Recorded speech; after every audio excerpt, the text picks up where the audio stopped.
तो देखिए होता क्या है कि जो हमारी जो नॉर्मल सेल्स होती है, इनके पास जो है एक डेथ रिसेप्टर होता है। तो अगर ये जो डेथ रिसेप्टर है, ये एक जो है एनी हाउ एक्टिवेट हो जाता है, तो ये जो सेल है ना वो खुद ही मर जाएगी। कि सेम ऐसा ही डेथ रिसेप्टर हमारे जो कैंसर सेल होती है उनके पास भी होता है, क्योंकि कैंसर सेल जो है वो भी जो है हमारी ही सेल से बनी होती है, बट वो एबनॉर्मल सेल हो चुकी है। तो इम्यून सेल जो है वो इसको भी जो है इस तरीके से मार सकती है।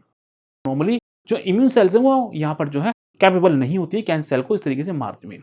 तो एक्चुअली में यहाँ पे जो ना जो कैंसर सेल है वो बहुत ही चालाकी से जो है अपना बचाव कर लेती है। नमस्कार दोस्तों, वेट नॉट ड्यूटी चैनल पर आपका बहुत बहुत स्वागत है। हर बार की तरह इस बार भी हम आपके सामने हाजिर है एक नई वीडियो के साथ। तो चलिए शुरू करते हैं। तो आज की इस वीडियो में बात करने वाले हैं कैंसर सेल के बारे में। हम इस वीडियो में जानेंगे कि कैंसर सेल किस तरीके से जो है अपना बचाव करती है इम्यून सेल से। एक्चुअली में हमारी जो इम्यून सेल्स है वो जो है कैंसर सेल को मार सकती है, लेकिन जो कैंसर सेल है उसके पास अपनी स्ट्रेटजी होती है जिस वजह से वो जो है इनके जो एक्शन है उससे बच जाती है। तो आज की इस वीडियो में हम इसी बात पर चर्चा करने वाले हैं कि कैसे कैंसर सेल जो है इम्यून सेल के एक्शन से बच जाती है, वो ऐसी क्या स्ट्रेटजी अपनाती है। तो आज की जो वीडियो है काफी इंटरेस्टिंग होने वाली है, इससे आपको जो है बहुत ज्यादा नॉलेज मिलने वाली है। तो मैं आप सभी से उम्मीद करता हूँ कि आप जो है इस वीडियो को अंत तक जरूर देखेंगे। तो चलिए शुरू करते हैं। तो देखिए होता क्या है कि जो हमारी जो नॉर्मल सेल्स होती है, इनके पास जो है एक डेथ रिसेप्टर होता है। तो अगर ये जो डेथ रिसेप्टर है, ये एक जो है एनी हाउ एक्टिवेट हो जाता है, तो ये जो सेल है ना वो खुद ही मर जाएगी। एक्चुअली में इसके अंदर एपोप्टोसिस स्टार्ट हो जाएगी, और इस डेथ रिसेप्टर को जो एक्टिवेट करने का जो काम है वो हमारी इम्यून सेल्स का है। नॉर्मली जो हमारी जो टी सेल्स होती है या जो साइटोटॉक्सिक किलर सेल होती है, उनके पास जो है ये पावर होती है कि वो जो है इस डेथ रिसेप्टर को एक्टिवेट कर सकती हैं और जो है जो हमारी जो नॉर्मल सेल्स हैं उनको मार सकती हैं। लेकिन जो इम्यून सेल्स है वो ऐसे ही जो है ये सब काम नहीं करती है। सबसे पहले जो है वो ये चेक करती है कि क्या वो सेल इन्फेक्टेड है, यानी कि उस इम्यून सेल के अंदर कोई इन्फेक्शन तो नहीं है। अगर इन्फेक्शन है तभी जो है वो इस डेथ रिसेप्टर को एक्टिवेट करेगी। एक्चुअली में होता क्या है कि जब कभी भी कोई वायरस जो है किसी सेल के अंदर पहुंच जाता है, तो वायरस क्या करेगा, वो अपने मतलब के जो है प्रोटीन वहां पे बनाना स्टार्ट कर देगा। तो ये क्या करेगा, हमारी सेल की मशीनरी यूज करके न्यू प्रोटीन बनाएगा जो वायरस के काम की है। लेकिन ये जो सेल है वो क्या करेगी, इन प्रोटीन के सैंपल को जो है वो यहाँ पर पहुंचा देगी। एक्चुअली में ये एमएससी मॉलिक्यूल्स होता है और इसका काम यही होता है, मतलब कि एमएससी मॉलिक्यूल के ऊपर इन एंटीजन को लगा दिया जाता है। अभी जो इम्यून सेल है यहाँ से जब नीचे आएगी तो वो क्या करेगी, सबसे पहले वो इस एंटीजन को चेक करेगी, यानी कि ये जो एंटीजन इसको चेक किया जाएगा, ठीक है। और इसके साथ ही जो है ये आप देख रहे हैं एक और रिसेप्टर है, ये क्या करेगा, वो चेक करेगा कि ये एमएससी मॉलिक्यूल्स है वो हमारी सेल का है या नहीं। तो जब ये दोनों चीज जो है वो रिकॉग्नाइज कर लेगी, वो ये पता लगा लेगी कि ये जो एंटीजन यहाँ पे है ये किसी बाहर से आने वाले किसी जर्म्स की वजह से है, तो उसके बाद जो है ये जो इम्यून सेल है वो प्रॉपर तरीके से समझ जाती है कि ये जो सेल है वो इन्फेक्टेड हो चुकी है, ठीक है। उसके बाद क्या होगा क्या कि वो क्या करेगी, वो जो इस लिगैंड से जो है वो इसको एक्टिवेट करेगी। ये जो लिगैंड है, इस लिगैंड के जरिए जो है उसको एक्टिवेट कर दिया जाएगा डेथ रिसेप्टर को। जब ये डेथ रिसेप्टर यहाँ पर एक्टिवेट हो जाएगा तो उसके बाद क्या होगा, जो सेल का जो एपोप्टोसिस प्रोसेस है वो स्टार्ट होगा और यहाँ पर जो है इस सेल की यहाँ पर डेथ हो जाएगी। नॉर्मली ये जो डेथ रिसेप्टर है इसको जो बोला जाता है, इसको बोला जाता है CD95, जबकि ये जो लिगैंड है जिसके जरिए इसको एक्टिवेट किया गया है इसको बोला जाता है CD95L। तो ये लिगैंड है, ठीक है ना। तो इन दोनों के कॉम्बिनेशन से ही जो है डेथ रिसेप्टर जो है एक्टिवेट होगा और एपोप्टोसिस का प्रोसेस यहाँ पे स्टार्ट होगा। तो अभी आपको जो है ये बात समझ में आ गई होगी कैसे जो है डेथ रिसेप्टर जो है हमारी सेल के ऊपर लगा हुआ होता है, और ये जो है हमारी सेल के अंदर एक तरह का रेगुलेशन है। अगर किसी भी सेल के अंदर कोई गड़बड़ दिखाई देती है तो इम्यून सेल जो है वो उनको इस तरीके से मार सकती है। अब यहाँ पे सोचने वाली बात ये है कि सेम ऐसा ही डेथ रिसेप्टर हमारे जो कैंसर सेल होती है उनके पास भी होता है, क्योंकि कैंसर सेल जो है वो भी जो है हमारी ही सेल से बनी होती है, बट वो एबनॉर्मल सेल हो चुकी है। तो इम्यून सेल जो है वो इसको भी जो है इस तरीके से मार सकती है। अब अगर ये इतना आसान प्रोसेस है तो फिर ऐसा क्यों नहीं होता है, नॉर्मली जो इम्यून सेल्स है वो यहाँ पर जो है कैपेबल नहीं होती है कैंसर सेल को इस तरीके से मारने में। तो एक्चुअली में यहाँ पे जो ना जो कैंसर सेल है वो बहुत ही चालाकी से जो है अपना बचाव कर लेती है।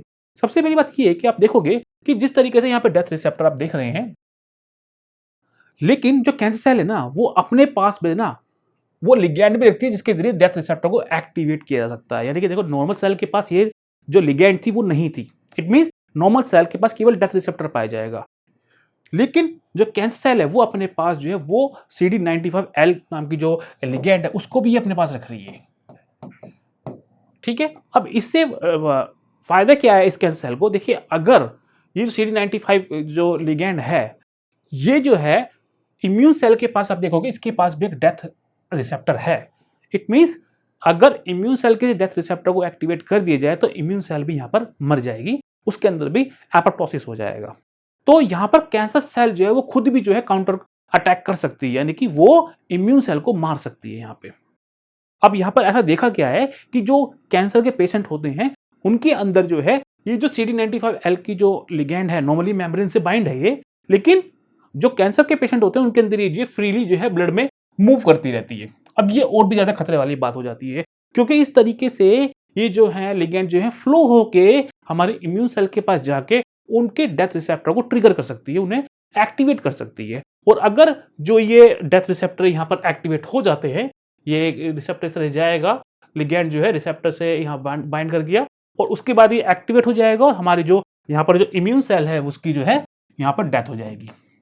तो इस तरीके से जो कैंसर सेल है वो जो है इम्यून सेल को कैंसर सेल के पास आने से पहले जो है मार देगी। एक्चुअली में ये जो चीजें हैं वो अभी तक हाइपोथेसिस में है, क्योंकि अगर ये जो लिगैंड्स हैं वो ब्लड में मौजूद हैं तो ये ऐसा कर सकती है। तो सपोज कीजिए कि जो इम्यून सेल है वो जो है एनी हाउ जो है इन सभी जो हर्डल उन सबसे बच के वो कैंसर सेल के पास पहुंच जाती है और वो जो है उसके डेथ रिसेप्टर को एक्टिवेट कर लेती है। तो अगर ऐसा होता है तो क्या होगा, देखिए जो हमारी जो सेल है ये जाती है यहाँ पे और ये क्या करेगी, यहाँ पर इस तरीके से जो है ये कनेक्ट हो जाएगी यहाँ पे।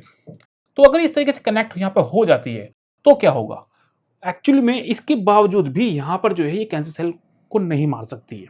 एक्चुअली में यहाँ पर कैंसर सेल ने क्या किया, उसने ये किया कि यहाँ पर जो ये डेथ रिसेप्टर्स यहाँ आप देख रहे हैं, ये जो डेथ रिसेप्टर हैं एक्चुअली में मॉडिफाइड कर दिए गए हैं। मींस कैंसर सेल ने इनको मैनिपुलेट कर दिया, यानी कि अभी जो डेथ रिसेप्टर है ना, अगर इनसे इम्यून सेल बाइंड भी हो जाएगी तो भी जो है कैंसर सेल पे कोई फर्क नहीं पड़ेगा, उसके अंदर जो एपोप्टोसिस का प्रोसेस है वो स्टार्ट नहीं होगा। तो आप देख सकते हैं कि कैंसर सेल कितनी चालाकी से जो है अपने आप को बचाती है, जो हमारे जो इंटरनल जो रेगुलेटरी सिस्टम है उससे अपने आप को। तो यहाँ पर जो इम्यून सेल्स है वो यहाँ पर इसको नहीं मार पाती इस तरीके से। यहाँ पर जो ये डेथ रिसेप्टर है और यहाँ पर जो ये लिगैंड है, एक्चुअली में देखा यह गया है कि अगर in laboratory in death receptors को यहाँ से रिमूव कर दिया जाए, उस कंडीशन में कैंसर सेल जो है वो मर जाती है। यानी कि एनी हाउ ये जो डेथ रिसेप्टर है, ये जो लिगैंड है, ये जो है कैंसर सेल की ग्रोथ में हेल्प कर रही है। तो अब जब ये सब चीजें जब साइंटिस्ट को जब पता लगी, जब वैज्ञानिक जो है उनको इसके बारे में पता लगा कि भाई ठीक है, यानी कि जो डेथ रिसेप्टर है जो कैंसर सेल के अंदर वो उल्टी तरीके से काम कर रहा है, वो बजाय उसको मारने के उसको सपोर्ट में हेल्प कर रहा है। तो इसका मतलब ये कि अगर हमें कैंसर सेल को मारना है तो हमें इन डेथ रिसेप्टर्स को, इन लिगैंड्स को कैंसर सेल पे से हटाना पड़ेगा। अगर ऐसा कर दिया जाए तो कैंसर सेल अपने आप ही मर जाएगी। अब ये पॉसिबल कैसे होगा, ये भी बात है। तो सबसे पहली बात है कि एक्चुअली में जो हमारे जो इम्यून सेल्स हैं उसके पास केवल एक डेथ रिसेप्टर वाला ही तरीका नहीं है जिसके जरिए वो जो है जो कैंसर सेल को मार सकती है। उसके पास और भी बहुत से रास्ते होते हैं कैंसर सेल को मारने के लिए, लेकिन सबसे पहले ये बात है कि इम्यून सेल जो है वो कैंसर सेल के पास तक पहुंचे। और अगर इन सब चीजों के अंदर ये जो CD95L जो लिगैंड है वो अगर यह प्रॉब्लम कर रही है तो सबसे पहले इनको रिमूव करना चाहिए। तो ये कैसे होगा, अगर हम साइंटिस्ट के पर्सपेक्टिव से देखते हैं तो अगर इनको इनएक्टिव करना है तो उसको एक सिंपल सा जो तरीका है वो ये है कि बॉडी के अंदर जो है एंटीबॉडीज को ट्रांसफर कर दीजिए अगेंस्ट इन लिगैंड्स के। तो होगा क्या कि जो एंटीबॉडीज है वो इनसे बाइंड कर जाएंगी, जिससे होगा कि ये इनएक्टिव हो जाएंगे, यानी कभी काम नहीं करेंगे। अब यहाँ पर जो प्रॉब्लम है वो ये है कि अगर ये जो एंटीबॉडीज है बॉडी के अंदर ज़्यादा रहती हैं तो ये साइड इफेक्ट कर सकती हैं। एक्चुअली में ये क्या करेंगी, जो हमारी जो इम्यून सेल है ये इस इम्यून सेल के इस जो रिसेप्टर्स है, लिगैंड है, इसे ये खुद बाइंड कर जाएंगी और ये हमारे इम्यून सेल के जो रेगुलेटरी फंक्शन है उसको ये ब्लॉक कर सकती हैं। तो यहाँ पर इस तरह की प्रॉब्लम आ सकती है। अब दूसरा तरीका क्या है, दूसरा तरीका ये है कि क्यों ना जो कैंसर सेल है उसके अंदर जो ये जो लिगैंड है, ये जो डेथ रिसेप्टर इनके बनने का जो प्रोसेस है उसको ही ना ब्लॉक कर दे। अगर हम ऐसा करते हैं तो भी जो है कैंसर सेल के अंदर ये नहीं बन पाएंगे। तो ये कैसे पॉसिबल होगा, कैसे होगा कि अगर बाय मेडिसिन कुछ ड्रग्स को जो है वो कैंसर सेल के अंदर भेज दिया जाए। अब एक्चुअली नॉर्मली होता क्या है कि कैंसर सेल के अंदर ये जो लिगैंड्स हैं, ये जो रिसेप्टर कैसे बन रहा होगा, नॉर्मली जो कैंसर सेल का जो न्यूक्लियस होगा उसके अंदर प्रेजेंट होगा डीएनए। इस डीएनए से पहले आरएनए बनेगा और फिर आरएनए से प्रोटीन बनेगा और इसी प्रोटीन से ही जो है ये हमारे जो रिसेप्टर जो लिगैंड्स है बने हैं। तो अगर इस पूरे प्रोसेस के अंदर कहीं भी हमने कोई ब्लॉकेज लिया है तो ये दोनों चीजें नहीं बनेंगी यहाँ पे। तो ड्रग्स का एक्चुअली में काम ही होता है कि वो जो कैंसर सेल है उसके अंदर जाके उसके किसी पाथवे को ब्लॉक कर देगा। ऐसा पाथवे जो कैंसर सेल के सर्वाइवल के लिए ज़रूरी है। और यहाँ पे जो है इनका जो प्रोसेस है, यानी कि इनका जो बनने का जो प्रोसेस है, ये बहुत ज़्यादा ज़रूरी है कैंसर सेल के सर्वाइवल के लिए। तो अगर ऐसे ड्रग्स को यहाँ पर भेजा जाए जो इस पूरे प्रोसेस को ब्लॉक करता है, तो भी जो है कैंसर सेल को मारा जा सकता है। हालाँकि यहाँ भी एक प्रॉब्लम यही है कि ये जो ड्रग्स हैं, ये अगर साइड इफ़ेक्ट करेंगे तो ये क्या करेंगे, ये हमारे जो इम्यून सेल्स है उसके अंदर भी जा सकते हैं और हमारे इम्यून सेल के अंदर जाके ये जो प्रोसेस है लिगैंड बनने का उसको ब्लॉक कर सकते हैं। तो इसलिए जो है अगर इस तरह के ड्रग्स यूज़ किए जाएँगे तो वो टारगेट तरीके से यूज़ किए जाएँगे, यानी कि उनको टारगेट तरीके से कैंसर सेल के अंदर ही जाएँ वो और कहीं ना जाएँ वो।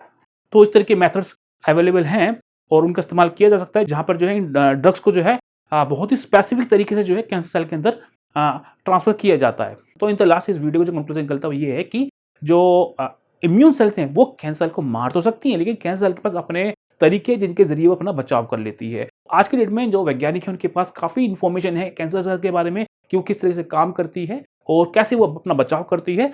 इन्हीं सभी नॉलेज का इस्तेमाल करके जो वैज्ञानिक हैं वो नई-नई मेडिसिन बनाते हैं, ड्रग्स बनाते हैं जिससे कि कैंसर सेल को मारा जा सके। तो कैंसर सेल के इलाज के लिए कंटीन्यूअस रिसर्च चल रही है और वैज्ञानिक जो है लगातार लगे हुए हैं कैंसर सेल के बेटर से बेटर इलाज निकालने के लिए। तो आशा करता हूँ आप सभी को जो है वीडियो काफ़ी पसंद आई होगी। अगर आपको ये वीडियो पसंद आई तो प्लीज़ लाइक कर देना, सब्सक्राइब कर देना। अगली बार फिर मिलते हैं एक नई वीडियो के साथ, तब तक के लिए नमस्कार।